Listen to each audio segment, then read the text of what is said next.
La esperanza, virtud de la Iglesia del Mesías.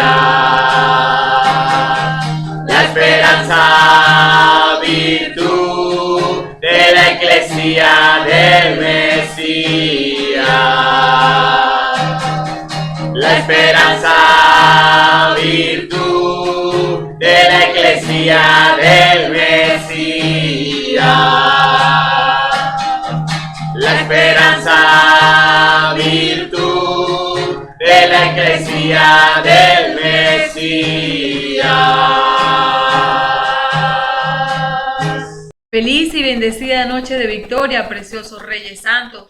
Bienvenido a este segundo Shabbat del noveno mes bíblico, que es una delicia para todos los convocados por Jehová Dios a guardarlo. Y ahí estamos todos ustedes y nosotros en torno a la palabra de vida para complacer el corazón de nuestro amado Padre Jehová Dios. Y le decimos al Padre, gracias por tener presente este día diseñado desde un principio para tener comunión con tus hijos de pacto. Gracias, Padre Santo, porque en este momento te complaces en recibirnos para darnos direccionamiento, para darnos corrección, para darnos exhortación y también darnos promoción. Es el día en donde tú te dejas encontrar en máxima plenitud por los verdaderos adoradores en espíritu y en verdad. Eres un Padre bueno, un Padre atento, un Padre amoroso, un Padre que se deja encontrar, un Padre que tiene presente a su pequeña manada para darle direccionamiento para vivir una semana de victoria. Te agradecemos enormemente, Padre Santo, bueno y fiel, por este momento convocado y te pido, Señor, aviva nuestro espíritu, haz que nuestra intrusión, nuestra conciencia y nuestra comunión sean vivificadas en tu santa palabra para comprenderte y obedecerte como tú lo mereces, Padre Santo, bueno, y tener siempre en plenitud el conocimiento de tu santa palabra para ponerla por obra. Bendito sea tu santo nombre, bendito sea tu trono santo, bendito sea este día en donde nos recibes en tu diván para tener comunión íntima con cada uno de nosotros. Escucha nuestras oraciones, escucha nuestra alabanza, escucha nuestra oración, Padre bueno, que la dirigimos a ti, llenos de alegría, llenos de gozo, porque efectivamente para cada uno de nosotros el Shabbat es nuestra delicia. El Shabbat es nuestra delicia. ¡Feliz Shabbat Shalom! ¡Feliz Shabbat Shalom! Queda aperturado este Shabbat Shalom. Amén, amén y amén. Amén, amén y amén. Bienvenidos a este segundo Shabbat del noveno mes bíblico e iniciamos con la primera lectura que está tomada del libro de Isaías, capítulo 11, versos del 1 al 10. Una rama saldrá del tronco de Jesé, un brote surgirá de sus raíces. Sobre él reposará el espíritu de Jehová, espíritu de sabiduría e inteligencia, espíritu de consejo y valentía, espíritu de ciencia y temor de Jehová, y para gobernar según sus preceptos. No juzgará por las apariencias, ni se decidirá por lo que se dice, sino que hará justicia a los débiles y defenderá el derecho de los pobres del país. Su palabra derribará al opresor, el soplo de sus labios matará al malvado. Tendrá como cinturón la justicia y la lealtad será el ceñidor de sus caderas. El lobo habitará con el cordero, el puma se acostará junto al cabrito, el ternero comerá al lado del león y un niño chiquito los cuidará. La vaca y el oso pastarán en compañía y sus crías reposarán juntas, pues el león también comerá pasto, igual que el buey. El niño de pecho jugará sobre el nido de la víbora, y en la cueva de la culebra el pequeñuelo meterá su mano. No cometerán el mal, ni dañarán a su prójimo en todo mi cerro santo. Pues como llenan las aguas el mar, se llenará la tierra del conocimiento de Jehová. Amén. El salmo es el 72 y los versos son el 1 al 2, el 7 al 8, el 12 al 13 y el 17.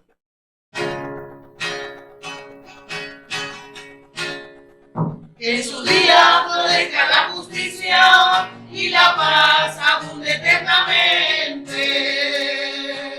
Que en su día florezca la justicia y la paz abunde eternamente.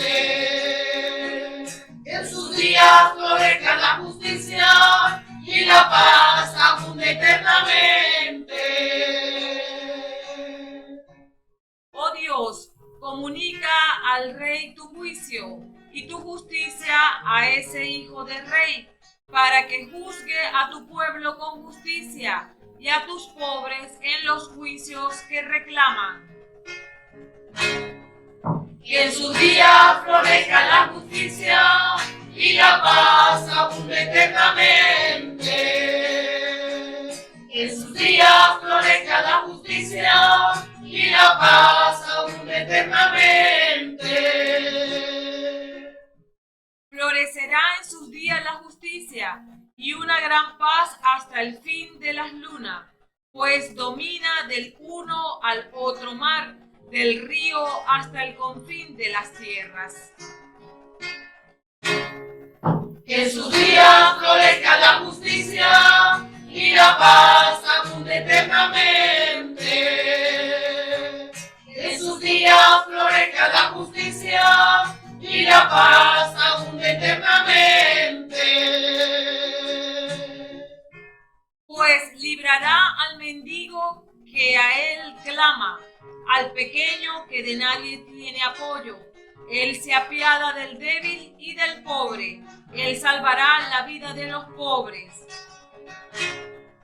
Que en sus días florezca la justicia y la paz abunde eternamente. Que en sus días florezca la justicia y la paz abunde eternamente. Que su nombre permanezca para siempre y perdure por siempre bajo el sol. En él serán benditas todas las razas de la tierra. Le desearán felicidad todas las naciones. Amén.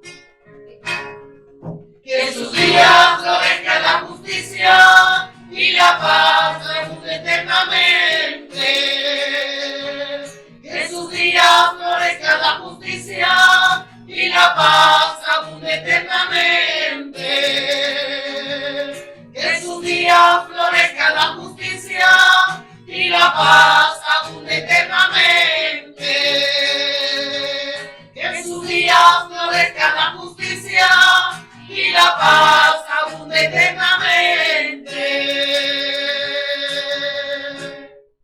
Segunda lectura está tomada de la carta del apóstol Pablo a los Romanos, capítulo 15, versos del 4 al 9. Todas esas escrituras proféticas se escribieron para enseñanza nuestra, de modo que, perseverando y teniendo el consuelo de las escrituras, no nos falte la esperanza.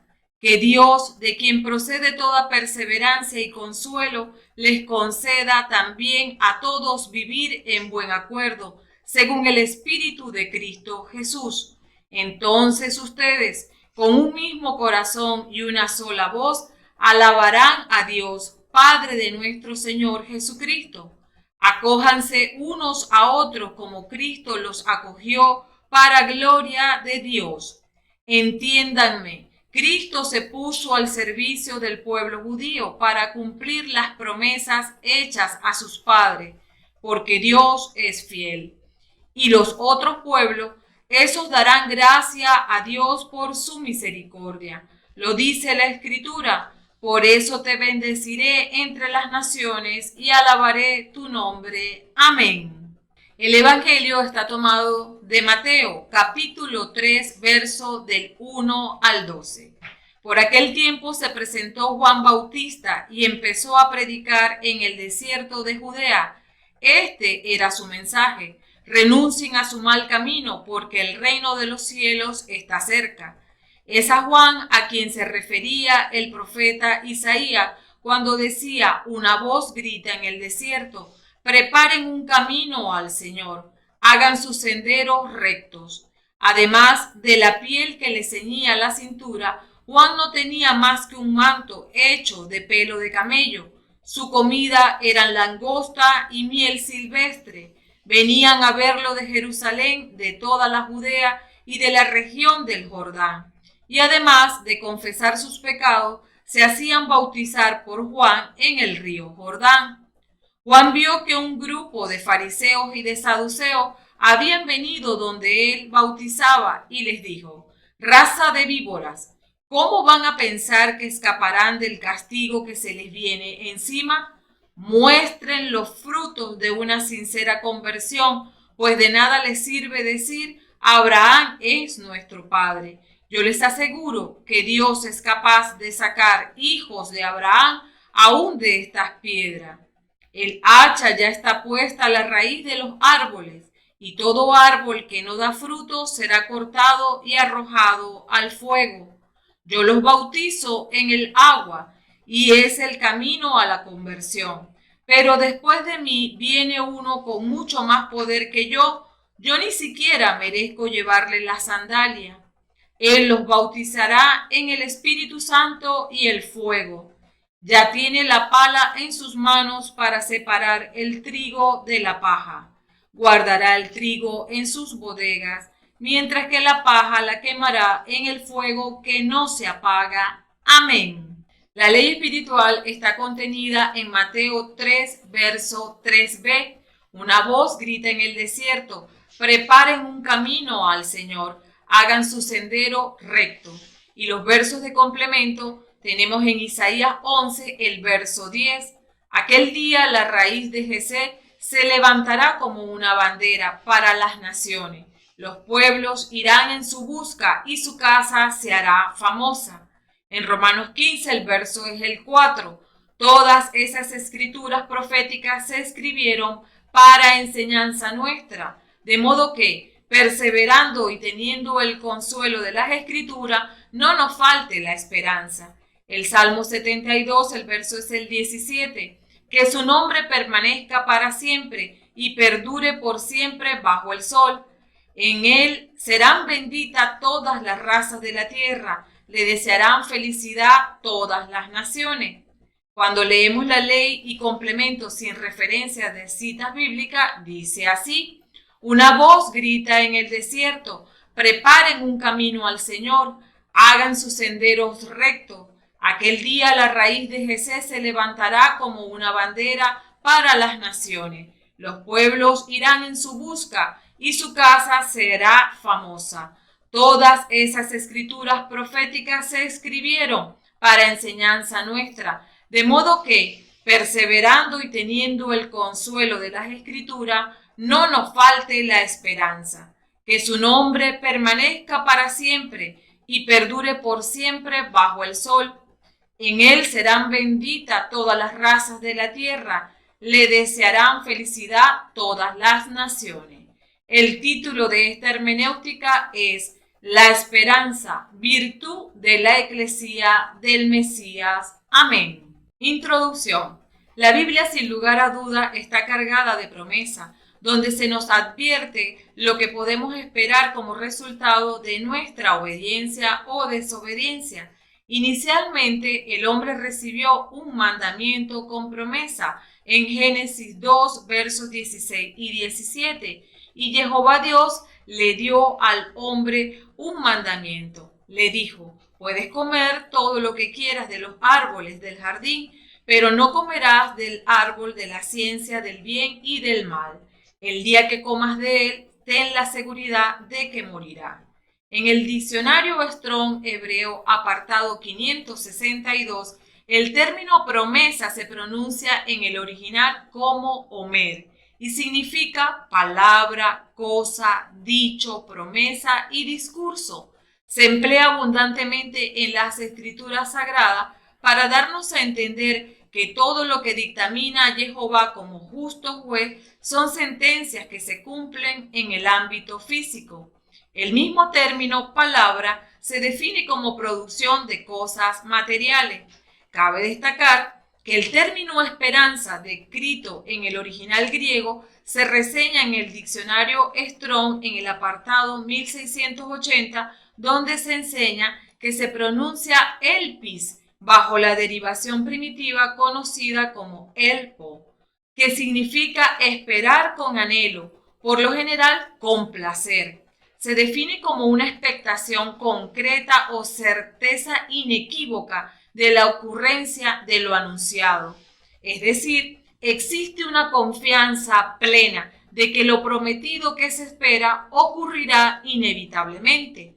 Acabamos de celebrar las fiestas proféticas de otoño, donde ponemos en práctica el ensayo para la parucía o segunda venida de Yeshua HaMashiach, de una novia que se ha guardado inmaculada. Y es que la Iglesia tiene la responsabilidad por pacto matrimonial de purificarse, perseverando apartada del mundo, la carne y el demonio.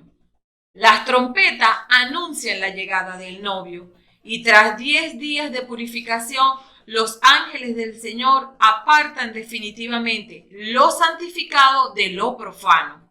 5 días después, entra el novio y la novia al pacto matrimonial ceremonial en la chutpa o utpa, que es el dosel de bodas. De la chutpa son conducidos al tabernáculo, donde consumarán en intimidad por un periodo de 7 días, para luego asistir en el 8º día, que es de nuevo comienzo, a la celebración de las bodas del Cordero con su eclesía.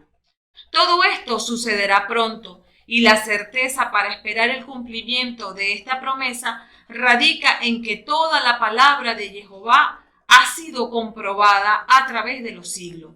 Una de las tantas pruebas lo revisten todas las profecías sobre la vida del Mesías, anunciada por los profetas Isaías, con nitidez de detalle, unos 730 años antes de su ocurrencia. En cuanto al Evangelio, el mensaje es urgente. Sin arrepentimiento, nadie entra al reino de Jehová. La gracia solo está disponible para quienes se arrepienten y nacen de nuevo tanto del agua como del Espíritu. En la primera lectura, el énfasis se lo lleva el bautismo en el Espíritu, el Ruach HaKodesh, mientras que en el Evangelio el énfasis radica en el bautismo en agua para volver en obediencia a la instrucción o Torá de la Biblia. Y la segunda lectura trata el tema de la perseverancia en santidad, aguardando con esperanza el cumplimiento de las promesas de bendición en la vida de los santos justos que viven convencidos de las declaraciones proféticas que tendrán lugar en la vida del mundo futuro. En el Salmo, el escritor inspirado aboga por la aprobación del reino de Jehová mediante la evangelización persistente para motivar la perseverancia de los santos y la conversión a todos los que aún no han llegado, a pesar de que el fin de los tiempos se acerca. Amén. En el Evangelio de Mateo, recuerden que es el capítulo 3, versos del 1 al 12, iniciamos con el diagnóstico. Lo que se muestra como ley espiritual, que no está en el contexto del Evangelio de hoy, es la promesa hecha por Jehová de boca del profeta Isaías 40, verso 3. Una voz grita en el desierto: preparen un camino al Señor, hagan sus senderos rectos, la cual ha sido una ley constante desde la creación, lo que constituye el hecho de que una vida de rectitud no es posible por una vía distinta a la de ser humilde delante del Creador. Para transitar la senda definida por Él, no existe otra forma de hacerlo. Mateo 3, verso del 1 al 3, aparejad el camino del Señor. Por aquel tiempo se presentó Juan Bautista y empezó a predicar en el desierto de Judea. Este era su mensaje: renuncien a su mal camino, porque el reino de los cielos está cerca. Es a Juan a quien se refería el profeta Isaías cuando decía: una voz grita en el desierto, preparen un camino al Señor, hagan su sendero recto. Juan aparece por aquel tiempo en el verso 1a. Muchos años han transcurrido entre la infancia de Johanán y la de Yeshua, que se transcurre en los capítulos 1 y 2 de Mateo. Y la inauguración del ministerio de Juan está aquí en Mateo 3. La frase por aquel tiempo sugiere que ha llegado un momento de Kairos, uno de esos momentos que para siempre cambia el rumbo de nuestra historia y nuestras vidas. En el verso 1b se presentó Juan el Bautista. Solo Mateo y Lucas comienzan sus evangelios con el nacimiento de Yeshua, pero los 4 evangelios presentan el ministerio de Yeshua con un relato de Johanán o Juan el Bautista. Marcos 1:1, Lucas 3:1 al 22 y Juan 1 del 6 al 9. Lucas enfatiza la importancia de Johanán al dedicar la mayoría de su primer capítulo a su nacimiento y a la relación entre las familias de Johanán y Yeshua. Más adelante Yeshua dirá de Juan: en verdad les digo que no se levantó entre los que nacen de mujeres otro mayor que Johanán el Bautista, en Mateo 11:11. En el verso 1c, en el desierto de Judea, la región este de Jerusalén y oeste del Mar Muerto, es un terreno árido y rocoso que disuade cualquier habitación humana. Juan comienza su ministerio en el desierto, quizá en parte para escapar de las distracciones de la ciudad. El desierto también es el lugar de nacimiento de la nación de Israel y mantiene un lugar sagrado en su historia. Oseas habló del desierto como el lugar donde Dios habla con ternura a su pueblo y le trae esperanza. Eso está en Oseas 2, versos 14 y 15. En el verso 2a, arrepentíos, renuncien a su mal camino, que el reino de los cielos se ha acercado. Yeshua comenzará a predicar con estas mismas palabras en el capítulo 4, versículo 17. El equivalente hebreo de arrepentíos era usado con frecuencia por los profetas para exhortar a Israel que volvieran a una relación correcta con Jehová Dios. Así lo vemos en Deuteronomio 32, en Jeremías 4:1, en Ezequiel 18 del 30 al 32, en Oseas 14:1. Cuando Johanán ordena el arrepentimiento, por lo tanto, está invitando a sus oyentes que rompan radicalmente con su pasado pecador, idolátrico, y por lo tanto comenzar a obedecer de nuevo la Torá o instrucción del justo juez. Jehová, que pronto vendrá a juzgar, arrepentimiento es más que darle la espalda al pecado, es techubá, que significa volver al camino, hacia una vida fructífera en Jehová Dios. Recordemos que no ha habido un profeta en Israel por 400 años y la gente está ansiosa de escuchar a un profeta. Johanán o Juan es tal profeta. Le pide a la gente que se arrepienta y que se prepare para la llegada del reino o el gobierno de Dios. Griten pues, se acerca el día de Jehová. Es como tormenta del Dios Todopoderoso. Eso está en Isaías 13:6. Un día cuando la altivez del hombre será abatida y la soberbia de los hombres será humillada, y solo Jehová será ensalzado en aquel día. Isaías 2:17. Un día en que vendrá el Señor, ya llega el día cruel de Jehová, con furia y rabia inmensa, para dejar la tierra hecha un desierto y acabar con todos los pecadores. Isaías 13:9. Jehová hace oír su trueno al frente de su ejército. Numerosos son sus soldados, poderosos los que cumplen sus órdenes, porque grande y temible es el día de Jehová. ¿Quién podrá soportarlo? Joel 2:11. Johanán denuncia el mal siempre que lo encuentra, incluyendo el que encuentra dentro de la familia de Herodes, en el capítulo 14, verso 4. Convoca al pueblo a la justicia. Donde sea que el evangelio se oiga con profundidad, ha de ser precedido por la ley con toda su seriedad. Sin ley no hay evangelio. Yohanan es la representación de la ley de Jehová, el justo juez en persona. Yeshua es el evangelio de Jehová Dios en persona. Arrepentirse significa dar la vuelta, tomar una nueva dirección, un cambio de pensamiento en la mente, un cambio en el sentir de la emoción y un cambio en la voluntad, reorientando así el alma de toda la persona. Un nuevo compromiso implica el arrepentimiento. Yohanan solicita el arrepentimiento porque solo nos libraremos del pecado cuando nos enfrentamos plenamente con él y lo denunciamos. Hoy estamos tentados a llamar al pecado por otros nombres y a culpar a otros por nuestros problemas, en vez de aceptar la responsabilidad por nuestros pecados. Tal actitud rechaza la existencia del pecado y de esa manera no nos ofrece ningún escape de él. Yohanan justifica su súplica hacia el arrepentimiento, anunciando que el reino de los cielos se ha acercado. La gente no le da la espalda a un estilo de vida, simplemente lo hace cuando se vuelve hacia algo más profundo y verdadero. El reino es la realidad más grande y verdadera a la que Yohanan clama. El Bautista anuncia que una gran página de la historia humana se está pasando.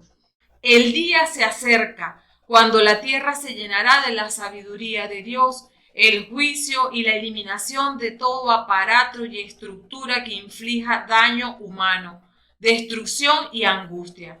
La manera de prepararse para ese día es arrepintiéndose. En el verso 2b, reino de los cielos. Para muchos exégetas significa lo mismo que reino de Dios, motivados por la aversión judía de usar el nombre de Dios, no fuera que de alguna manera lo profanasen. Sin embargo, se puede distinguir que el término cielo evoca a todo territorio físico y espiritual creado por Jehová, mientras que el reino de Dios implica la gobernanza del justo juez sobre su territorio. En el versículo 3, preparen un camino al Señor, hagan sus senderos rectos. Mateo cita Isaías 43, un versículo citado en los 4 evangelios, Marcos 1:2, Lucas 3:4 y Juan 1, versículo 23. En su contexto original, hablaba de preparar el camino para que el pueblo israelita regresara del exilio a su tierra natal. Constituía una visión alegre de un viaje bendecido y facilitado por Dios a través de un desierto que de otra manera sería mortal. Mateo nos dice que aunque la profecía de Isaías señalaba a ese viaje histórico, su cumplimiento final toma lugar a medida que Yohanan prepara el camino para Yeshua en este verso 3, pidiendo que la gente se arrepienta en el verso 2 y bautizando a aquellos que confiesan sus pecados en el verso 6. El exilio anterior y el regreso a Israel tenían el propósito de redimir a Israel de su pecado. El predicar de Yohanan y la venida de Yeshua tienen un propósito similar de redimir.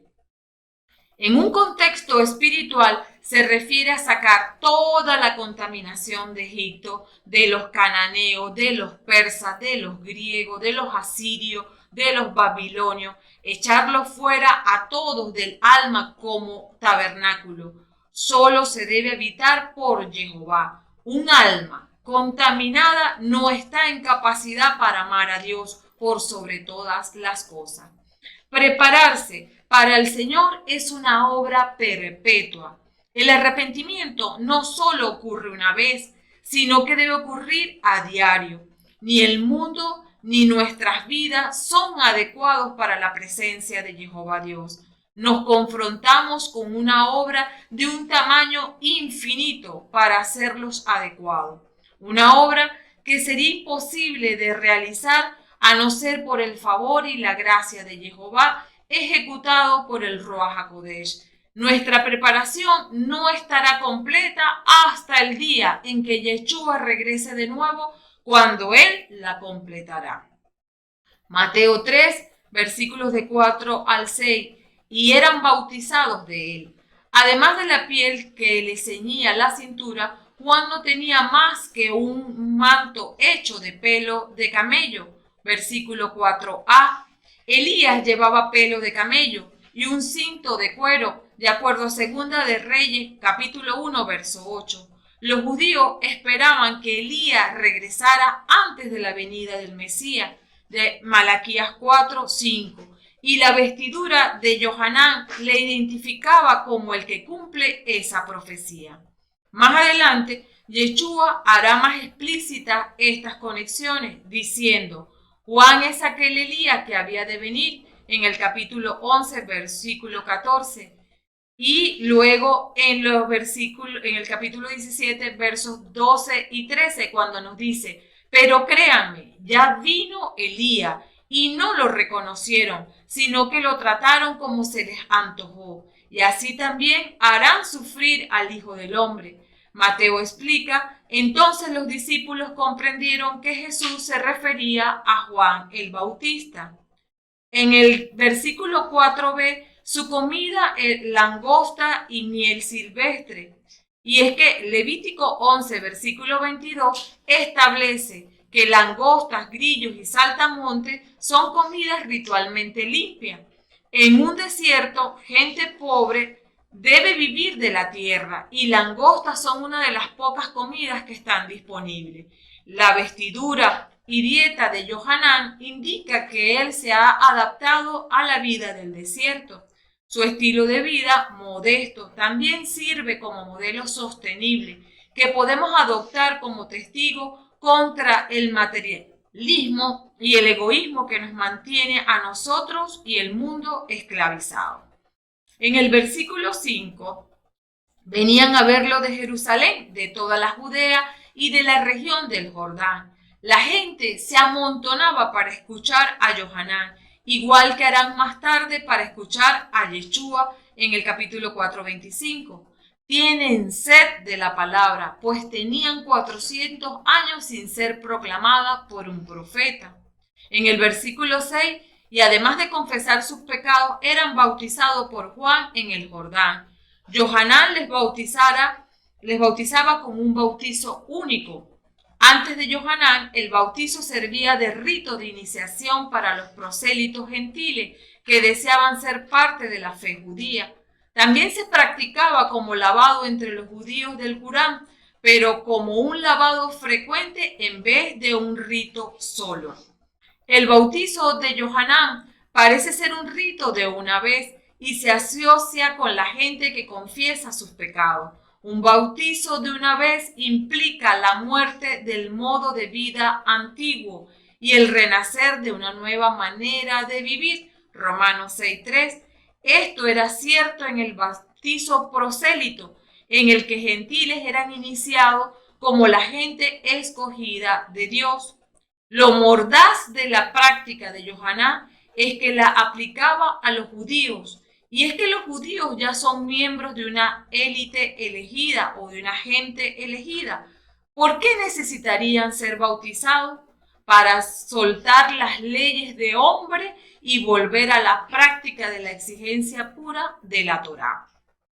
En Marcos 1:4, Johanán proclama el bautismo del arrepentimiento para remisión de pecado. Pero Mateo no menciona el perdón de los pecados. Para Mateo, el perdón de los pecados es una consecuencia solo de la misión de Yeshua HaMashiach. Y así lo vemos en el capítulo 1:21, en el 9:6 y en el 26:28.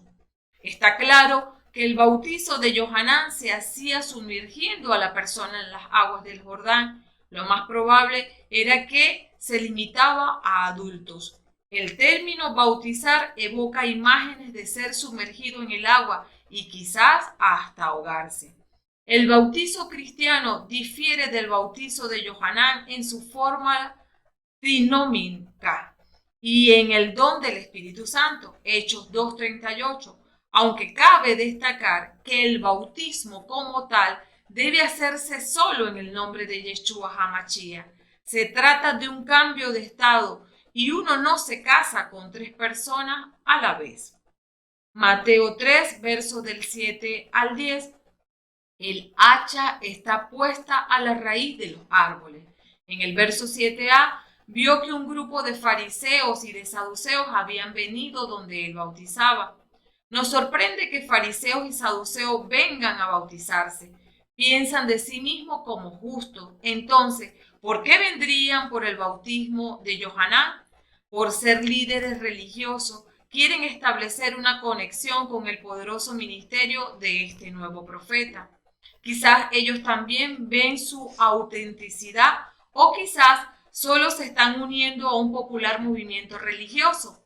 Después, Yeshua les dirá a los sumos sacerdotes y ancianos, la mayoría de ellos fariseos o saduceos, porque Juan vino a abrirles el camino derecho y ustedes no le creyeron, mientras que los publicanos y las prostitutas le creyeron. Ustedes fueron testigos, pero ni con esto se arrepintieron y le creyeron. En Mateo 21, verso 32. En el versículo 7b, raza de víbora, ¿cómo van a pensar que escaparán del castigo que se les viene encima? El cuadro es uno de culebras huyendo del fuego que se esparce. Nos sorprende la declaración tan vigorosa de Johanán, porque aunque honramos a nuestros líderes religiosos, no siempre estamos de acuerdo con ellos. Pero Johanán no lo deja en eso. Llama a este estimado grupo de clérigos generación de víbora. Ellos exhiben los vicios que se detestan en este evangelio. Intentan cumplir con un rito religioso, pero no han demostrado frutos dignos de arrepentimiento. Para la teología de Mateo, el lugar que uno ocupa en la familia de Dios es determinado al hacer la voluntad del justo juez. Johanán expresa una ira que hoy día estamos poco dispuestos a expresar. En nuestra predicación nos falta equilibrar la ley y el evangelio, juicio y gracia, ira y bendición, pecado y arrepentimiento. El resultado es una respuesta en busca de una pregunta. Cristo ofrece salvarnos, ¿pero de qué? Del pecado, pero las personas ya no se sienten culpables de pecado, sino que se consideran víctimas de fuerzas impersonales que amoldan sus vidas. De la ira de Dios, pero las personas no creen que Dios, que ama, también pueda mostrar ira. Como resultado, trivializan la salvación, tienen a Dios para ayudarles a superar una crisis personal. No es sorprendente que muchas iglesias con una visión tan aturdida de la salvación hayan perdido la habilidad de acercar gente a Jesucristo, propósito de la gran comisión contenida en Mateo 28. Muchos creen, si Cristo ya pagó y no existe pecado, ¿quién necesita a Yeshua? ¿Quién necesita la Iglesia? ¿Quién necesita de una salvación que no se ve? Si lo que se requiere es salir de la enfermedad que sí sufro, del desempleo que sí tengo, de la pobreza que sí padezco, u otros problemas de este mundo que son visibles y que cada vez más se espera que otro resuelva. En el verso 8a, muestren los frutos de una sincera conversión. En teología cristiana siempre hay una buena tensión entre la gracia de Dios y nuestras obras. Johanán no dice que nuestras obras nos salven, sino que el arrepentirse se nota porque produce buenos frutos. En el verso 8b, pues nada les sirve decir. En el fondo, la presunción es el pecado de los fariseos y saduceos.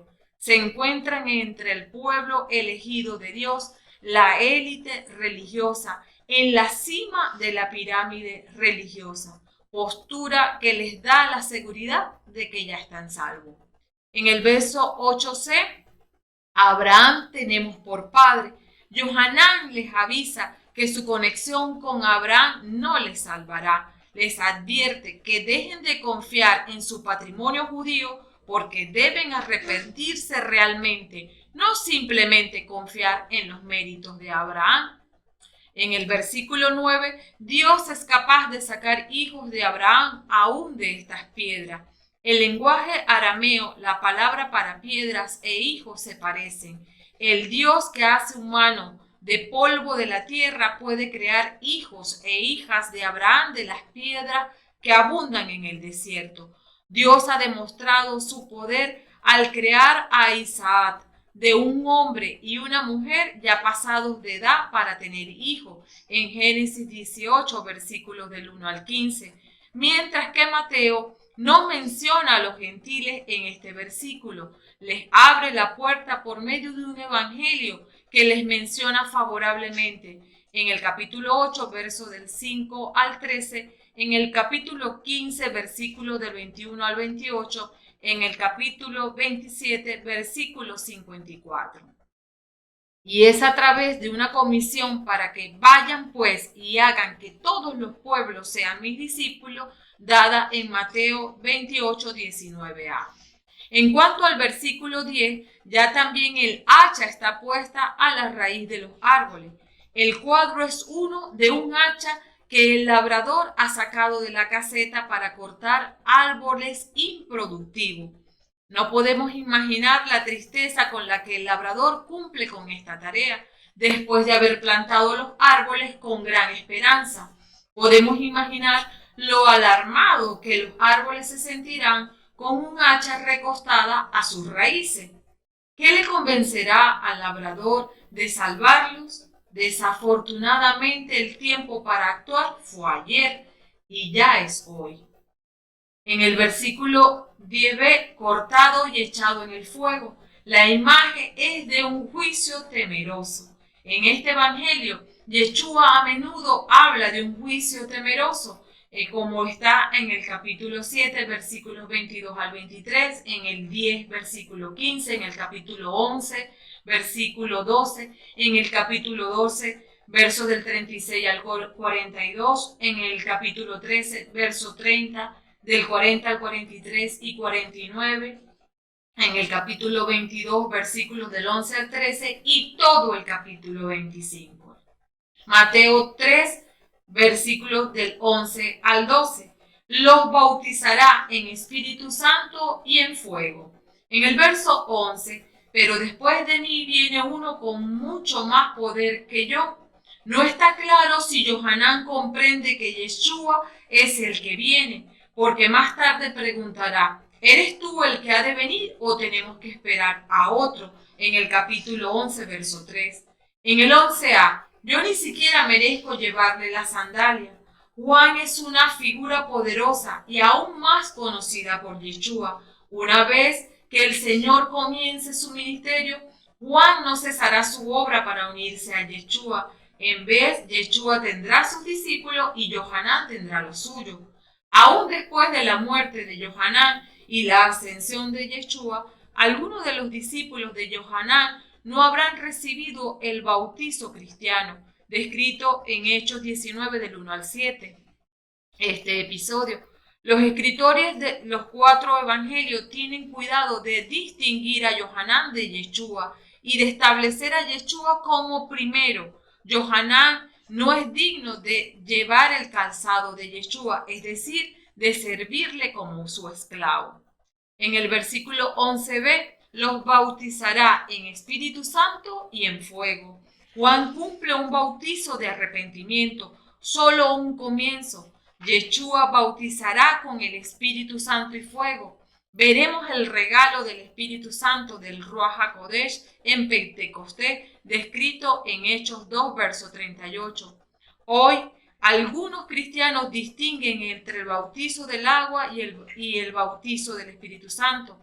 Pero el Nuevo Testamento no conoce 2 tipos de bautizo cristiano. Hay un bautizo que es la incorporación del bautizado en Cristo, quien le otorga el regalo del Ruach HaKodesh. El bautizo de Yeshua también hace de fuego refinador que quita, destruye e incinera las impurezas y deja solo lo puro. En el versículo 12a, ya tiene la pala en sus manos para separar el trigo de la paja. El aventador o pala se usa para tirar el trigo al aire, donde el viento puede llevarse el desperdicio, que es más ligero, mientras que lo más pesado cae de nuevo a la tierra. En el versículo 12b, guardará el trigo en su bodega, y es que los granjeros valoran el trigo que utilizan para alimentar a su familia y cuidadosamente lo recogen de la tierra y lo llevan a su granero, un lugar cubierto, protegido, donde estará seguro.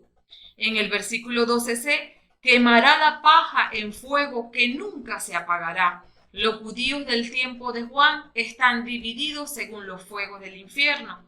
La mayoría de ellos piensa que los malvados estarán rápidamente en el fuego y serán consumidos por él, mientras que solo una minoría decía que el infierno quemaría para siempre. Los líderes judíos pensaban que el Mesías vendría con juicio, pero solamente contra los enemigos de Israel. Estaban cegados en su propia justicia, confiados que solamente otros tendrían que rendir cuentas a Jehová Dios. En cuanto al pronóstico, de los versos 13 al 16 está el bautizo de Yeshua. Juan sabía que Yeshua no necesitaba un bautismo de arrepentimiento, por lo que trató de impedírselo, pero este bautismo era necesario para iniciar su vida pública en el ministerio sacerdotal, lo que se hacía según la tradición judía por un bautismo de cambio de estado a la edad de 30 años entre los varones de los levitas, que está descrito en Números 4:3. Registra a todos los que puedan entrar en el servicio para ejecutar funciones en la carpa del encuentro, es decir, a los que tengan entre 30 y 50 años. Con esto quedaba facultado para entrar en el tabernáculo o templo, pero lo hace a través de la orden de Melquisedec. Jesucristo es dado a conocer por el Padre Creador como su Hijo amado, lo que les revela intimidad entre ellos, como lo revela el profeta Isaías en el capítulo 42, verso 1.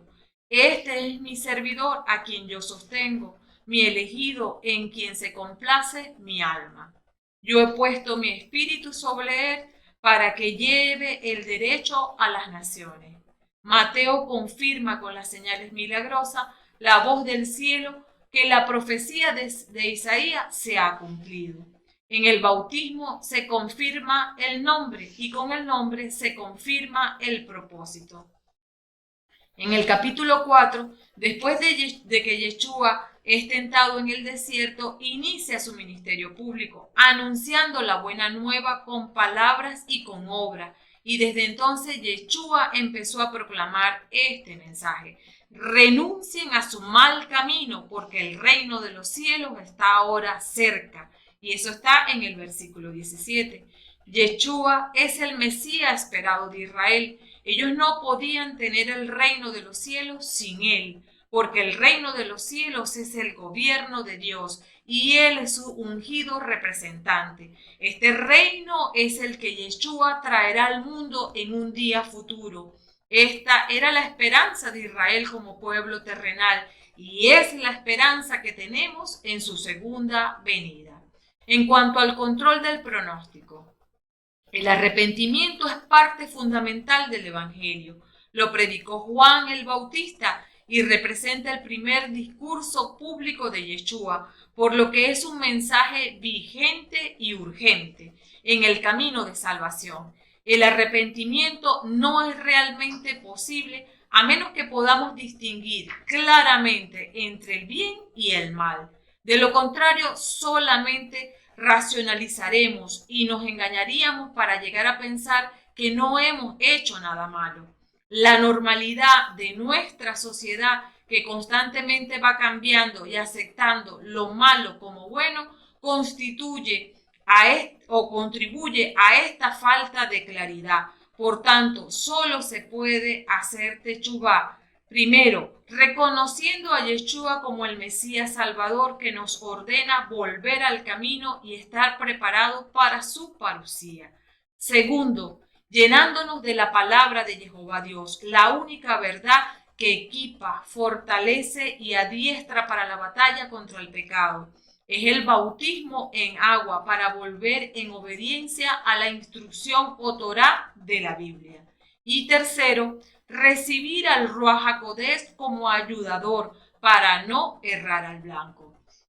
Tanto en la primera venida de Yeshua HaMashiach como en la parusía, quien no ha pasado por el bautismo de Juan en agua para hacer techubá y despegarse, nazá, del mundo, carne y demonio, camina a ciegas sin poder reconocer al amado novio de la Iglesia. Mucho menos se dejará guiar por el Ruach HaKodesh, herencia de los que obedecen la palabra de Jehová Dios. La indiferencia, producto del odio, hará que muchos anden en sus distracciones rutinarias, como en los días de Noé, y solo habrá un intenso lamento cuando ya sea tarde para la conversión en medio del juicio del Eterno Padre, Jehová Dios de los ejércitos. Amén. Vamos con la primera lectura. Recuerden que es de Isaías 11, versos del 1 al 10. En el diagnóstico, 3 grandes secciones que muestran advertencia de juicio de Dios a Israel se encuentran en este libro. La caída de Jerusalén y exilio del pueblo a Babilonia. También hay un mensaje de esperanza. Después del exilio, todas las promesas del pacto de Dios se cumplirán. Está dividido en 3 grandes partes. La primera de ellas, del capítulo 1 al 39, describe castigo y purificación del pecado. Y en esta sesión encontramos de los capítulos 1 al 12 la visión de juicio y esperanza para Jerusalén. Israel será cortado y quemado como un árbol por Asiria y Babilonia, pero quedará una semilla que dará fruto.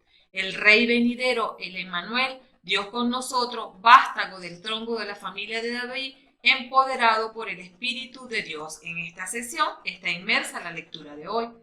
Como segundo lugar tenemos los que van del capítulo 40 al 55, que es la consolación y el arrepentimiento, que es la esperanza de una nueva y purificada Jerusalén, donde el reino de Jehová restaurado a través del Mesías mesiánico venidero y todas las naciones estarán unidas en paz. En la tercera parte, que va de los capítulos 56 al 66, tenemos el reino mesiánico o milenial. Los siervos son los humildes que se arrepienten y reconocen a Yeshua. Así heredarán el reino de Dios.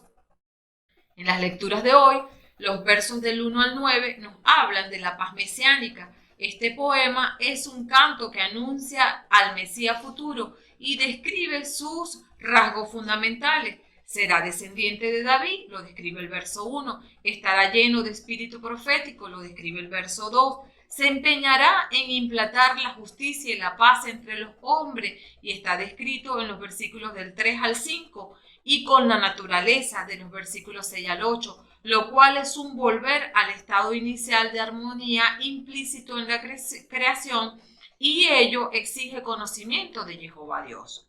En los versos del 1 al 4, ya entrando en el capítulo de hoy, se describe la parusía y reino milenial. Una rama saldrá del tronco de Jesé, un brote surgirá de sus raíces. El versículo 1. La rama o vara simboliza esperanza. De hecho, Yeshua vino del tronco de Jesé. La autoridad real de la casa de David estuvo inactiva durante 600 años, hasta que Yeshua vino como rey y Mesías. Cuando Yeshua vino fue como un nuevo vástago verde que nace de un tronco de un árbol aparentemente seco. En el versículo 2, sobre él reposará el espíritu de Jehová, espíritu de sabiduría e inteligencia, espíritu de consejo y valentía, espíritu de ciencia y de temor de Jehová, y para gobernar según sus preceptos. Isaías habla indistintamente del Espíritu de Jehová Dios y del Santo Espíritu de Jehová Dios, y así lo vemos en Isaías 42:1, 61 del 1 al 2, 63 del 10 al 13. Espíritu o soplo, ambas son tradiciones del hebreo ruá. ha estado actuando desde un principio. Antes de la creación ya estaba sobre las aguas, como lo describe Génesis 1:2.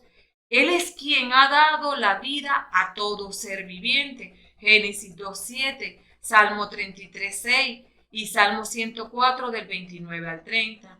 Los jueces de Israel eran suscitados por él. Jueces 3:10, 6:34 y el capítulo 11:29. Y les infundía la capacidad de discernir. Números 11:17. En la construcción del santuario, él infunde la habilidad a los artesanos. Éxodo 31:3 y Éxodo 35:31. Es él quien inspira a los profetas, incluyendo a Moisés, Números 11:17, a David, segunda de Samuel 23:2, a Elías, segunda de Reyes 2:9 y en fin a todos, Miqueas 3:8, lo cual es el distintivo del verdadero profeta. Los falsos profetas no hacen otra cosa que seguir a su propio espíritu. Ezequiel 13:3. Este espíritu de los profetas es el que invadirá al futuro Mesías. Hacia finales del Antiguo Testamento empieza a surgir la expectativa del Mesías escatológico, que tendría como misión revelar la totalidad de las Escrituras. Pero lo más importante, derramará el Espíritu de una manera universal. Joel 3, versículos del 1 al 2. La vara que nace de la raíz de Jesé no dependerá de su propia fuerza o sabiduría, porque el Espíritu de Jehová Dios reposará sobre él. Recibirá la fuerza para hacer y hacer más de lo que podría esperar de un mero mortal. Tendrá la fuerza de Jehová. Sobre el Mesías está el espíritu de sabiduría. Yeshua es perfectamente sabio en todas las cosas. Mostró esto durante su ministerio terrenal y lo muestra ahora en su ministerio continuo en el cielo para su pueblo. Primera de Corintios 1:30 dice que Yeshua nos ha sido hecho por Dios sabiduría. No es solo que tiene sabiduría, Él es la sabiduría. Inteligencia. Yeshua comprende todas las cosas y es capaz de resolver cualquier problema. Consejo. Su directriz es certera y veraz porque tiene tanto sabiduría como inteligencia para ser el consejero perfecto. Valentía para llevar a cabo el pensamiento en acción. Ciencia y temor de Jehová y para gobernar según sus preceptos. El conocimiento de la verdadera voluntad de Dios combinada con adoración, obediencia y servicio que le concede la determinación de llevar a cabo esa voluntad al máximo. Yeshua no vivió su vida, sino que hizo siempre la voluntad de Jehová Dios Padre. Prueba de ello lo tenemos en el Getsemaní. En el versículo 3, no juzgará por la apariencia ni se decidirá por lo que se dice. No juzgará después de la vista de sus ojos. Yeshua conocía los pensamientos de los hombres, así nos lo dice Mateo 9:4, y por lo tanto no juzgará según la apariencia, de acuerdo a Juan 7:24. Así, sus juicios siempre fueron justos. En el versículo 4a, sino que hará justicia a los débiles y defenderá el derecho de los pobres del país. Jehová tiene un lugar especial en su corazón para los que dependen en todo de él. Promete hacer justicia para el huérfano y la viuda, como lo determina desde un principio en Deuteronomio 10, versículo 18, y castigar a aquellos que abusen de ello. Éxodo 22, versículo del 22 al 24. Deuteronomio 27, 19. Humanamente, estas provisiones se honran de manera imperfecta o no se cumple, pero la vara que crece del tronco de Jesé juzgará a pobres y mansos con justicia e igualdad. En el versículo 4b, su palabra derribará al opresor, el soplo de sus labios matará al malvado. La palabra de Dios es rápida, poderosa y más aguda que cualquier espada de dos filos. penetrando incluso hasta la división del alma y el espíritu, y de las articulaciones y de la médula. Y es un discernidor de los pensamientos y de las intenciones del corazón. Así nos lo describe el apóstol Pablo en Hebreos 4:12. Los dichos de Cristo perforan la conciencia y penetran en el alma como ninguna otra palabra que haya salido de boca humana. En el último día, las palabras de su boca enviarán a la vida eterna o a la muerte eterna.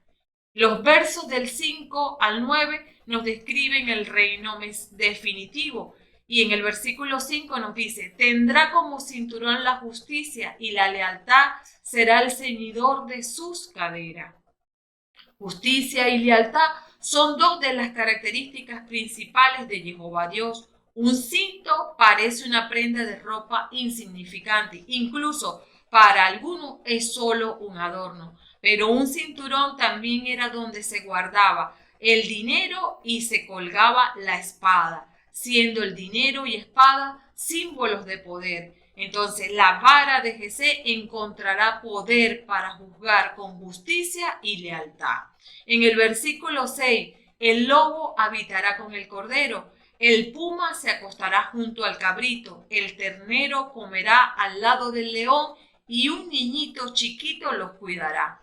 Cuando el reino del Mesías se realice en plenitud, se verá la paz perfecta, habrá armonía entre los hombres, quienes ya no se aprovecharán unos de otros. La superioridad del hombre sobre la creación se restituirá porque las bestias más poderosas se someterán al control de un niño. Es volver a Génesis 1:28. En el versículo 7, la vaca y el oso pastarán en compañía y sus crías reposarán juntas, pues el león también comerá pasto igual que el buey. Ya no habrá depredadores entre los animales y todos los animales serán herbívoros. Es volver a Génesis 1:30. En el versículo 8, el niño de pecho jugará sobre el nido de la víbora y en la cueva de la culebra el pequeñuelo meterá la mano. Una serpiente contribuyó a la caída de Adán y Eva y su expulsión del jardín de Edén, Génesis 3. No obstante, cuando la vara de Jesé establezca el reino pacífico, hasta esta animosidad quedará de lado. La maldición de Génesis 3 del 14 al 15 se dará vuelta. Al desaparecer el mal y el pecado, no solo cambiará la forma en que los animales se relacionen entre sí, sino que también cambiará la forma en que se relacionen con los humanos. En el verso 9, no cometerán el mal ni dañarán a su prójimo en todo mi cerro santo, pues como llenan las aguas el mar, se llenará la tierra del conocimiento de Jehová. La razón por lo que no habrá daño ni destrucción es que la tierra será llena del conocimiento de Jehová Dios. Ni la diplomacia humana ni la fuerza de las armas lograrán esta paz. El conocimiento del Señor y la paz que éste establece serán regalos de Jehová Dios. El reino milenial del Mesías será glorioso y el reino definitivo lo será mayor. Aquí puede decir alguno con justa razón que el contexto aplica para la primera manifestación del Mesías y no para la segunda, pero hemos hecho un análisis verso a verso y hemos visto una síntesis completa de la cosmovisión de la salvación. ¿O es que acaso ya en nuestros tiempos la vaca y el león consumen pasto por igual? En cuanto al pronóstico, Isaías sigue describiendo el reino definitivo, el retorno de los desterrados. Esta profecía hace alusión al regreso de los desterrados de Babilonia. Dicho destierro no había sucedido todavía en la época del profeta. Luego, este pasaje es muy posterior. En el versículo 10 nos dice: aquel día la raíz de Jesé se levantará como una bandera para las naciones. Antes, Isaías habló del Señor alzando con enojo el pendón. Lo usó para llamar a las naciones a juicio contra Israel en el versículo 5:26. Ahora la raíz de Jesé juntará a los desterrados de Israel. El pendón llama a las naciones a las bendiciones del Mesías. En el versículo 10b, los pueblos irán en su busca. Los Goyim son gentiles. Antes Isaías profetizó, y vendrán muchos pueblos y dirán, venid y subamos al monte de Jehová, y nos enseñarán sus caminos. En el capítulo 2, verso 3. En el versículo 10c, y su casa será famosa. La gloria del reino del Mesías no solo será para el pueblo judío, sino también para los gentiles. En el reinado del Mesías, las naciones ya no irán a la guerra. Los conflictos serán resueltos con justicia y rapidez por el Mesías y su gobierno. Las naciones desobedientes, descritas como Filisteo, Edom, Moab y los hijos de Amón, que son enemigos tradicionales de Israel, serán castigadas. Cualquier obstáculo para la reunión de los dispersos entre las naciones será quitado. Nada puede oponerse al gobierno del Mesías. En cuanto al control del pronóstico, en esta primera lectura se nos anuncia la necesidad de estar preparados para cuando el Mesías venga a juzgar la tierra. Para ello debemos tener la certeza del poder de Cristo, y es que el hombre hundido en la condición moral más baja, con la conciencia cauterizada, dominado por las pasiones y los hábitos fijos en el vicio, son para el mundo moral lo que el tigre, el león o la serpiente son para el mundo animal. Cuando este hombre perdido en el pecado elige hacer techubá y caminar en la senda de Yeshua HaMashiach, siendo redimido por su poder salvífico que opera con él con una intensidad tan maravillosa que le lava y le renueva lo peor, cambiándolo tanto en la vida del espíritu para que pueda decir de ellos como el lobo habita ahora con el cordero. No solo hemos recibido perdón a través de la cruz y mudados a una persona nacida de nuevo, sino también la revelación de una vida venidera que es eterna. Ahora tenemos descanso en la palabra de Jehová Dios porque tenemos la mente de Cristo. Tenemos dentro de nosotros el reino y la paciencia de Cristo. Aguardamos esperanzadamente el cumplimiento de las promesas de la parucía, y para ser merecedores de ella nos hemos despojado del hombre viejo y de la inmundicia del pecado en la espera, cuidando nuestra santidad e integridad con amor y temblor, siendo uno con el Padre por medio de Yeshua HaMashiach. Amén. En cuanto a la segunda lectura, recuerden que es de Romanos 15, versículos del 4 al 9, y en el diagnóstico tenemos que en el capítulo 15 crece del conflicto relatado en el capítulo 14, conflicto entre cristianos débiles descrito en el capítulo 14, versos del 1 al 2, que se sentían en la obligación de abstenerse de comer carne, y otros cristianos que no sentían tal obligación. También había conflicto por la observación de ciertos días especiales, descrito en el capítulo 14, versos del 5 al 6, y por beber vino, capítulo 14, verso 21. El tema de la carne tenía que ver con que mucha de la carne disponible venía de animales sacrificados en ritos paganos. Cristianos débiles sentían que al comer esa carne comprometían su fe, y algunos se sentían obligados a observar las reglas de la dieta judía. Es probable que la mayoría de estos cristianos débiles fueran judíos.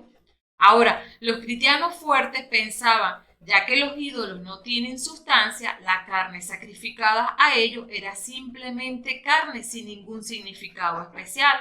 Para ellos, Yeshua les había liberado de las restricciones de la dieta judía. Seguramente la mayoría de estos cristianos fuertes eran gentiles. En el capítulo 15, versos del 1 al 3, Pablo continúa este pensamiento diciendo: así que los que somos más firmes debemos sobrellevar la flaqueza de los flacos y no agradarnos a nosotros mismos. Capítulo 15, verso 1. Debemos agradar a nuestro prójimo en bien en su edificación. Capítulo 15, verso 2. Levanta a Cristo como modelo. Cristo no se agradó a sí mismo, en vez sufrió vituperio por nuestro beneficio. En el capítulo 15, verso 3. Con este trasfondo se aclara por qué Pablo enfatiza en el contexto de la lectura de hoy vivir en armonía en el versículo 5, glorificando a Dios con una voz unánime en el versículo 6, sobrellevándonos uno a otro en el versículo 7, el respeto por los judíos en el versículo 8 y por los gentiles en los versículos del 9b al 12. Esta lectura refuerza el tema que ha dominado Romanos desde el capítulo 1 de los versículos 16 al 17, es decir, el evangelio que revela la justicia de Dios para toda la gente, al judío primero y también al griego. En el versículo 4a, todas esas escrituras proféticas se escribieron para enseñanza nuestra. Aquí Pablo se refiere a la Escritura. Él no sabe nada de lo que hoy llamamos Nuevo Testamento. Por eso aquí se refiere a las Escrituras del Antiguo Testamento. Significa que debemos conocer el Antiguo Testamento y también el Nuevo Testamento. Por lo tanto, no está obsoleto el Antiguo. El Antiguo Testamento relata la historia de Dios con su pueblo desde los tiempos más tempranos. Revela el poder de Dios, su lealtad y su amor. Provee los cimientos sobre los que podemos comprender el Nuevo Testamento, esperando al Mesías que ha de venir. Podemos aprender de la fe del pueblo de Dios y de su lealtad también. Nos puede inspirar sus historias, ser confortado por los salmos y juzgado por los profetas. Podemos creer en la esperanza de las promesas que encontramos en todas las Escrituras. En el verso 4b nos dice, de modo que perseverando y teniendo el consuelo de las Escrituras, no nos falte la esperanza. Las Escrituras nos ayudan a soportar pacientemente, nos ayudan a perseverar en los momentos difíciles de la vida, sabiendo que Dios redime a los fieles, nos alienta de muchas maneras, ayudándonos a conocer lo correcto, asegurándonos que Dios está con nosotros, diciéndonos que nos quiere y que está relatando para nosotros la vida, muerte y resurrección de Yeshua HaMashiach, prometiendo que Dios nos creó para la vida eterna. Todas estas cosas funcionan juntas para traernos esperanza. En los versos del 5 al 6, el apóstol ora por los que instruye, porque esa es la obligación de un maestro piadoso, como lo expresa 1 Samuel 12, versículo 23. En cuanto a mí, si dejara de orar por ustedes, pecaría contra Jehová. Les indicaré pues el camino bueno y derecho. En el versículo 5a, que Dios, de quien procede toda perseverancia y consuelo. En el versículo 4, Pablo ligó perseverancia y consuelo con las Escrituras. Ahora las relaciona con Dios, que es quien las provee. En el versículo 5b, les conceda también a todos vivir en buen acuerdo, según el Espíritu de Cristo Jesús. El clamor de Pablo por mutua aceptación en este capítulo, desde el capítulo 14, deja claro que no espera que los cristianos estén de acuerdo en cada detalle. En vez, desea unidad de perspectiva, y esa perspectiva es la de Jesucristo, nuestro modelo para la conducta cristiana. A medida que cada miembro de la iglesia se acerca a Cristo, al mismo tiempo nos acercaremos todos como miembros de un solo cuerpo. En el versículo 6, entonces ustedes en un mismo corazón y una sola voz alabarán a Dios Padre de nuestro Señor Jesucristo. Un mismo corazón es un mismo acuerdo. Y el propósito de este acuerdo es que los fieles puedan formar un gran coro para cantar la gloria de Jehová Dios en perfecta armonía.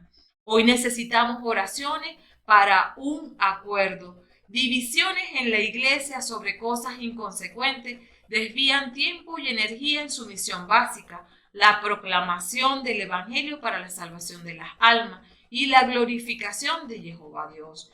En el versículo 7, acójanse unos a otros como Cristo los acogió para gloria de Dios.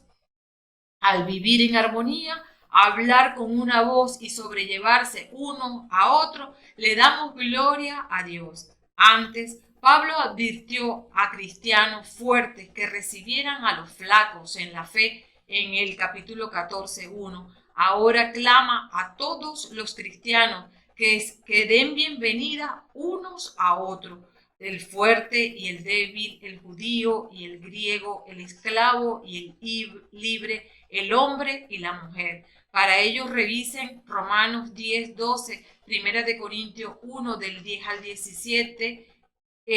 También tenemos aquí a Primera de Corintios 11, 17 al 22 y Gálatas 3, 28.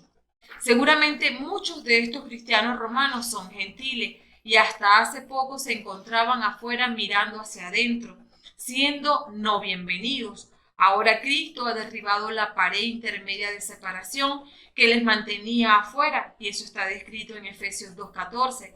Ahora Cristo les invita a la hospitalidad de su mesa y espera que ellos sean hospitalarios unos con otros.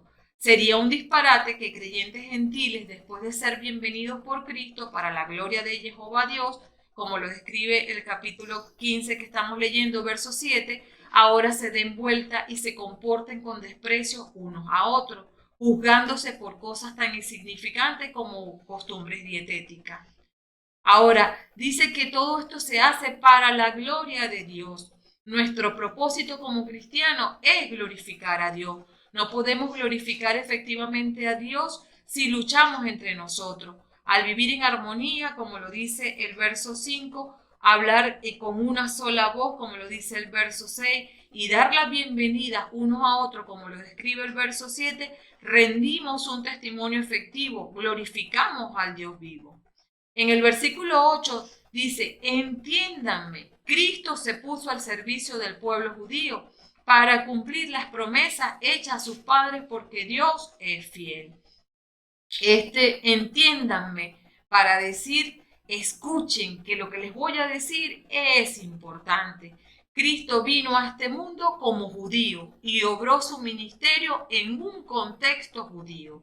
Si, como parece probable, los cristianos fuertes del capítulo 14 son principalmente gentiles, Pablo les recuerda que han sido salvados por un Mesías judío, que vino primero para salvar a las ovejas perdidas de la casa de Israel, descrita en Mateo 15:24.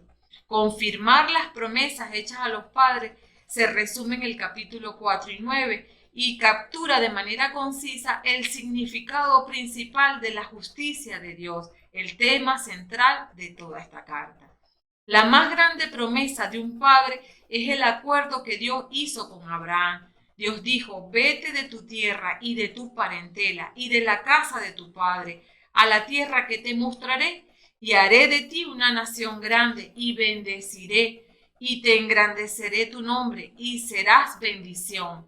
Y bendeciré a los que te bendigan y a los que te maldigan maldiciré. Y serán benditas en ti todas las familias de la tierra. Esto está en Génesis 12, versículos del 1 al 3.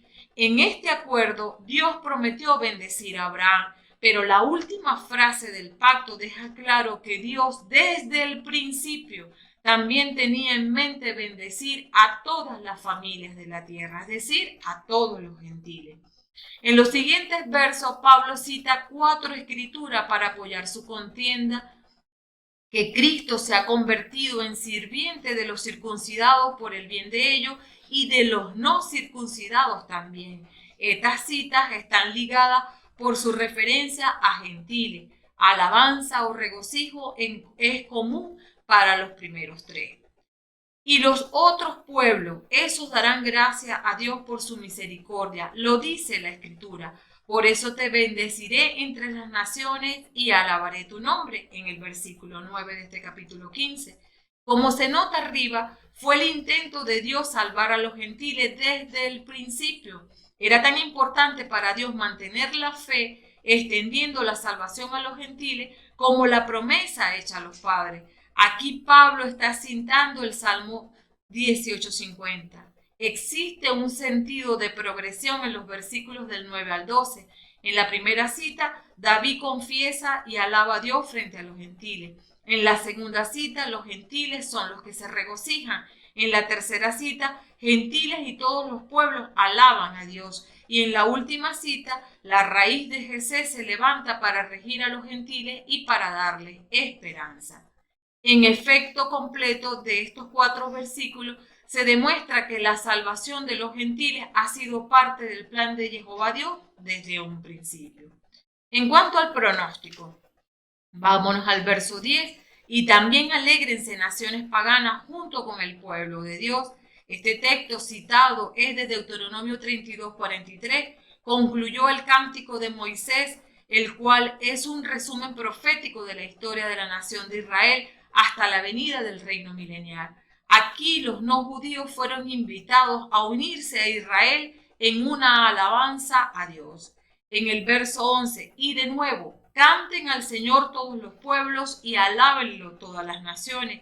Este texto es una cita del salmo más breve, del Salmo 117, verso 1. Fue una invitación a los no judíos para unirse a Israel en alabar a Dios. Es interesante destacar que la palabra todos aparece 2 veces aquí en esta breve cita. En el verso 12, a su vez Isaías dice, surgirá un descendiente de Jesé y se levantará para guiar a las naciones. En él pondrán estas su esperanza. Pablo cita Isaías 11:10, y aunque el Mesías fue del linaje de David, él reinará sobre los no judíos. Evidentemente la clara intención de Dios era que los no judíos vinieran a Cristo. Algunos habían venido a Cristo en los tiempos de Pablo y ellos fueron los primeros frutos. Recordemos que Pablo estaba escribiendo a los romanos y la iglesia de Roma ya era mayormente una iglesia integrada por no judíos. En el verso 13, que el Dios de toda la esperanza los colme de gozo y paz en el camino de la fe y haga crecer en ustedes la esperanza por el poder del Espíritu Santo. Solo Dios puede tomar un pecador perdido y condenado al infierno y salvarlo, irle formando en el proceso de la santificación, colocarle al servicio de Él y luego llenar su corazón de gozo y paz a través del Ruach HaKodesh. En cuanto al control del pronóstico, Cristo no nos recibió porque éramos perfectos o porque no podía haber falta en nosotros o porque esperaba obtener algo de nuestras manos. Por supuesto que no fue así. Él, en su perfecto amor, cubrió nuestra falta y buscando nuestro bien, nos dio la bienvenida en su reino. Así que de la misma manera y con el mismo propósito, recibámonos unos a otros. ¿Llenos de qué? Llenos de esperanza, que es el aguardar el cumplimiento de las promesas de Jehová Dios en nuestra vida, como lo es su segunda venida gloriosa. La persona que no tiene esperanza estará profundamente deprimida, pues viven en un mundo incierto para ellos. La peor pandemia que padece el planeta es la incredulidad, que no les permite ver el plan salvador de Jehová Dios para todas las naciones. La persona que verdaderamente tiene esperanza, tiene paz, sabe que su vida está en las manos de Jehová Dios. Por tanto, sabe que siempre en sus manos está a salvo. Amén. En cuanto al Salmo 72, el título de este salmo es Para Salomón. En el versículo 1, oh Dios, comunica al rey tu juicio y tu justicia a ese hijo del rey. Este salmo corresponde en parte a Salomón, pero a Cristo con más propiedad y claridad. Salomón era hijo del rey David, su piadoso padre. Deseaba que la sabiduría de Dios estuviera con él, que su reino pudiera rememorar el reino del Mesías. Es la oración de un padre por su hijo, una bendición al morir. Lo mejor que podemos pedir a Dios para nuestros hijos es que Dios les dé sabiduría y gracia para saber y cumplir su deber. En el verso 2, para que juzgue a tu pueblo con justicia y a tus pobres en los juicios que reclaman. Esta es una profecía del reino de Cristo. Mucho de esta profecía no se puede aplicar al reino de Salomón. Hubo justicia y paz al comienzo de la administración de su gobierno, pero hubo problema e injusticia antes de terminar su reinado. Al pueblo y a los pobres a menudo se les niega la justicia. El rey y su gobierno se asegurarán de que la justicia se administre de manera justa. En los versos 7 y 8, florecerá en sus días la justicia y una gran paz hasta el fin de las lunas, pues domina del uno al otro mar, del río hasta el confín de la tierra. Cuando Dios envíe una bendición tan rica, su pueblo florecerá y entonces habrá muchedumbres de paz. Habrá shalom en todos lados, que durará más allá de la comprensión hasta que no haya luna. En un sentido limitado, esto fue cierto en el caso de Salomón. En el reino de Salomón, mediante la influencia de su sabiduría, se alentó a los hombres buenos, floreció la justicia y la tierra gozó de tranquilidad. En un sentido más amplio, apunta solo al Mesías. La conexión entre justicia y paz nos recuerda a Melquisedec, aquel que era y es rey de justicia y de paz, descrito en Hebreos 7 del 1 al 3. En el verso 12, pues librará al mendigo que a él clama, al pequeño que de nadie tiene apoyo. Todos los indefensos están bajo el cuidado especial del compasivo Rey de Sión, que se apresuren a ponerse en comunión con él, que lo busquen porque él los está esperando. En el verso 13, él se apiada del débil y del pobre, él salvará la vida de los pobres. Su obra irá más allá de lo que hoy se considera trabajo social. El gran rey también trabajará para salvar la vida de los pobres, de aquellos que sin importar sus posesiones no dependen de su riqueza, sino solo de Jehová Dios. Es una promesa grande y preciosa que aquí se hace, la cual se cumple plenamente en el reinado de Cristo. Los que tienen la riqueza de este mundo deben servir a Cristo con ella y hacer el bien con ella. En el verso 17, que su nombre permanezca para siempre y perdure por siempre bajo el sol. En él serán benditas todas las razas de la tierra, le desearán felicidad todas las naciones. El reinado de Cristo se sostendrá a sí mismo a través de todos los cambios del mundo y de todos los cambios de la vida. Se ofrecerán alabanzas a él. Estamos obligados con él hasta lo sumo. Solo Cristo será temido por todas las generaciones. Su nombre será alabado hasta el fin del tiempo y por la eternidad. Todas las naciones lo llamarán bienaventurado.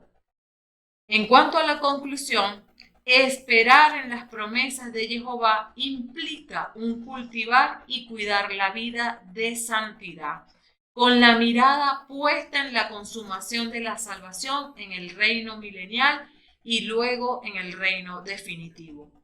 Solo saturados del logo de Jehová, guiados de continuo por el rema del Ruach HaKodesh, es como estaremos impregnados de la gracia de Yeshua HaMashiach que nos salva.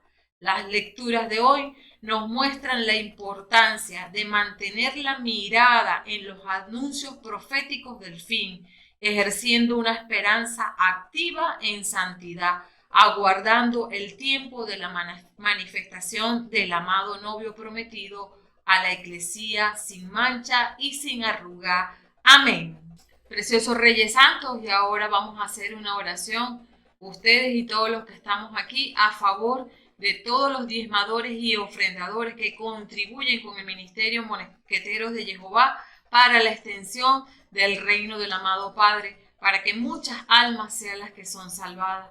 Y por eso le digo, gracias Padre y bueno Jehová Dios por cada uno de estos hijos de pacto que han venido portando su gavilla para la extensión de tu reino de luz, para que más almas conozcan de ti, de tu salvación, para que muchos se muevan en la esperanza de un mundo venidero que tú tienes guardado y apartado para la Iglesia Santa, que son aquellos que cumplen tu palabra de vida. Por eso, Padre Santo, te pido que derrame sobre ellos una doble unción del poder del Santo Espíritu, que haga que vivan avivados en su espíritu, sí, teniendo mayor intuición, mayor comunión, mayor conciencia de tu palabra, Padre Santo, para que unidos siempre a ti, obren en la justicia que tú determinas para la Iglesia Santa de tu Hijo amado. Padre Santo, provéeles una medida grande y remecida de prosperidad financiera en sus hogares, de manera que nunca les falte nada y tengan siempre para compartir con todos los hermanos, especialmente para los de la fe,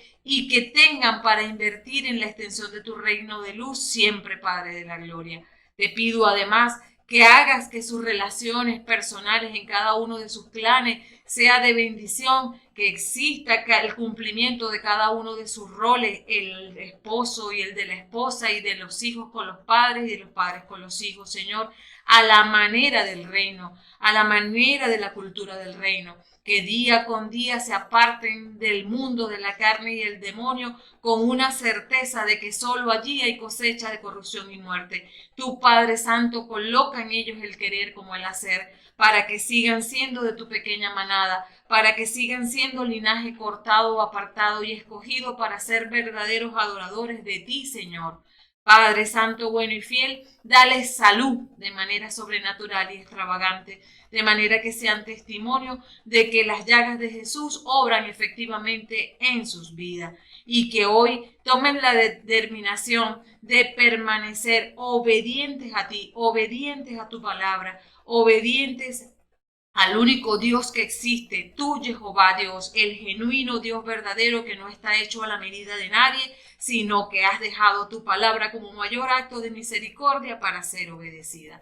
Todo esto, Padre Santo de la gloria, lo pido a tu trono para que alcance a cada uno de estos hijos que han diezmado y ofrendado con un corazón noble y han venido contentos a traer sus gavillas, para que entiendan que solo hay victoria en Yeshua HaMashiach nuestro Señor, y lo clamo a tu trono en su nombre, porque de Él soy y de a Él sirvo. Amén. Preciosos Reyes Santos, ya que has visto esta hermenéutica, no olvides darle me gusta, suscríbete a nuestro canal si aún no lo has hecho, para que recibas información cada vez que lo publiquemos. Para ello, activa la campanita, para que en el momento en que nosotros publiquemos, tú recibas este mensaje que será de bendición para ti y todos los tuyos. Y así como es de bendición para ti, entonces compártelo para que también sea para otras personas y también nos ayudes a extender el reino de Jehová Dios, cumpliendo la gran comisión establecida en Mateo 28. Bendiciones.